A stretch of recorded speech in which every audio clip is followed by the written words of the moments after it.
National command and operation centre के ताज़ा तरीन आदाद-ओ-शुमार के मुताबिक गुज़िश्ता 24 घंटों के दौरान 2,829 नए केसेस रिपोर्ट हुए। पंजाब में 1,20,356, सिंध में 1,75,642, खैबर पख्तूनख्वा में 47,701, बलोचिस्तान में 17,215, गिलगित बल्तिस्तान में 4,667, इस्लामाबाद में 30,748, जबकि आज़ाद कश्मीर में 6,982 केसेस रिपोर्ट हुए। मुल्क भर में अब तक 55,84,976 अफराद के टेस्ट किए गए। गुज़िश्ता 24 घंटों के दौरान 35,197 नए टेस्ट किए गए। अब तक 3,45,365 मरीज सेहतयाब हो चुके हैं, जबकि 2,244 मरीजों की हालत तशवीशनाक है। पाकिस्तान में कोरोना से एक दिन में 75 अफराद जाबहक हुए, जिसके बाद वायरस से मरने वालों की तादाद 8,166 हो गई।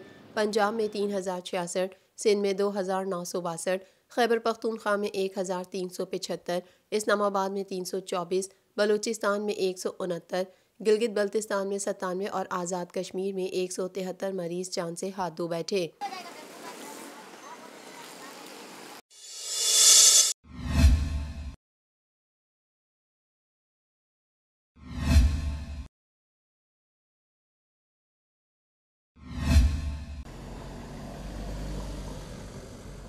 कौमी असम्बली में अपोजिशन लीडर शहबाज शरीफ और पंजाब असम्बली में अपोजिशन लीडर हमजा शहबाज को पैरोल पर रिहाई में तौसी मिल गई।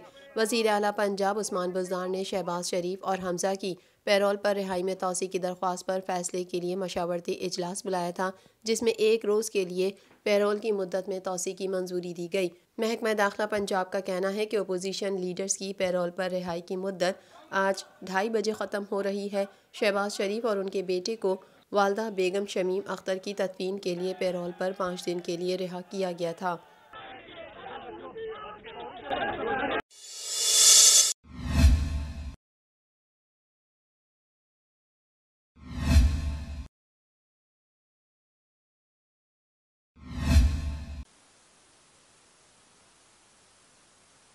मुल्तान में प्रेस कॉन्फ्रेंस करते हुए सिराजुल हक का कहना था कि पाकिस्तान में इतनी नाअहल हुकूमत किसी ने नहीं देखी।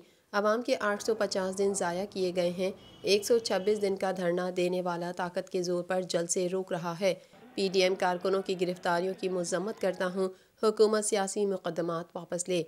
उन्होंने मज़ीद कहा कि हुकूमत ने मकबूजा कश्मीर को भारत के हवाले किया, अब आज़ाद कश्मीर को सूबा बनाने जा रहे हैं।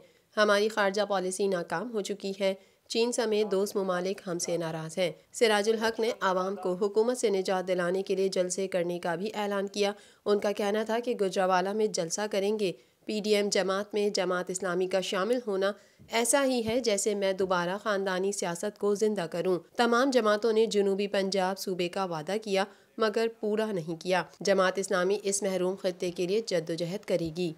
हो रही है और जमात इस्लामी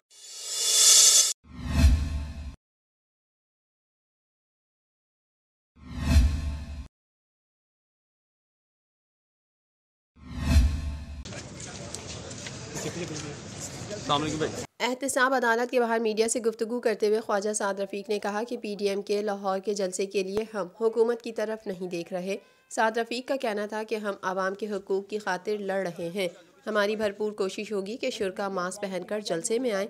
दूसरी जानिब वज़ीर आला पंजाब की मामून ख़ुसूसी बराए इत्तलात फिरदौस आशिक अवान ने कहा है कि जलसे की इजाज़त के लिए दरख्वास्त नहीं आई है। जब दरख्वास्त आएगी उसके बाद हुकूमत हिकमत अमली सामने लाएगी। ताहम ये बात तय है कि आवाम की जान से खेलने की इजाज़त नहीं दी जाएगी। डॉक्टर फिरदौस आशिक अवान का कहना था कि SOPs का अमल दरामद यकीनी बनाया जाएगा।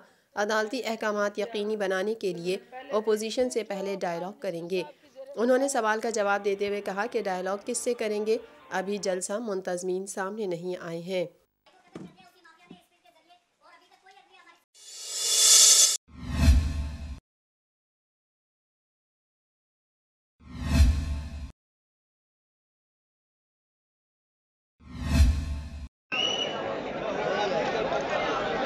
सिंध हुकूमत और बरतरफ स्टील मिल्स मुलाजमीन में मुज़ाकरात के बाद रात गैर रेलवे ट्रैक बहाल हो गया। बिन कासिम रेलवे ट्रैक पर धरने के बायस ट्रेनें कई घंटे लेट रहीं। मुसाफिर परेशानी का शिकार रहे। रेलवे ट्रैक खुलने के बाद कराची एक्सप्रेस बिन कासिम से 15 घंटे बाद रवाना हुई। लांडी से पाकिस्तान एक्सप्रेस 10 घंटे बाद रहमान बाना और शाह हुसैन 12 घंटे बाद रवाना की गईं। मुख्तलिफ स्टेशन पर ट्रेनें रुकी रहने के बायस मुसाफिर ख्वार होते रहे। पंजाब वापस आने वाली बारात भी फंस गई। दुल्हा दुल्हन और रिश्तेदारों का दिन भर स्टेशन पर पड़ाव रहा। दूसरी जानिब स्टील मिल्स मुलाजमीन के वाजबात का फाइनल सेटलमेंट पर मबनी सर्कुलर भी जारी कर दिया गया, जबकि मुलाजमीन का मुतालबा है कि उन्हें नौकरी पर बहाल किया जाए। आपके साथ